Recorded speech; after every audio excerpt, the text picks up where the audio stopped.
ఎవడే school కనిపెట్టింది పొద్దున్నే వెళ్ళాలని? వారానికి ఒక్కరోజు వెళ్ళి చాలు, రోజు వెళ్ళక్కర్లేదు. ఎప్పుడుగా నీ కాళ్ళు నొక్కడం, వంట చేయడం ఎంత తొందరగా నేర్పిస్తే అంత మంచిది. సమయం లేదు మిత్రమా, పద కిచెన్ లో పద. నేషనల్ బర్డ్ తెలిస్తే ఇక్కడ అనుకుంటాం. అవన్నీ ఎగ్జామ్ లో రావు, ఇంకడేదో చదువుకో.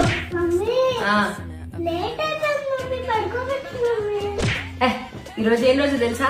వీకెండ్. వీకెండ్ తొందరగా పడుకుంటే మహా పాపం. కూర్చో. ఆనవాయితీ ప్రకారం మినిమం 4 వరకు టీవీ చూడాలి రోజు.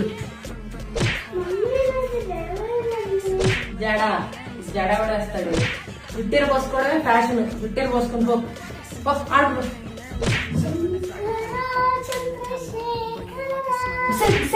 ఇలా పాడడం పాత పద్ధతే. కొత్తగా ఇప్పుడు ఏమన్నా తెలుసా నీకు అసలు?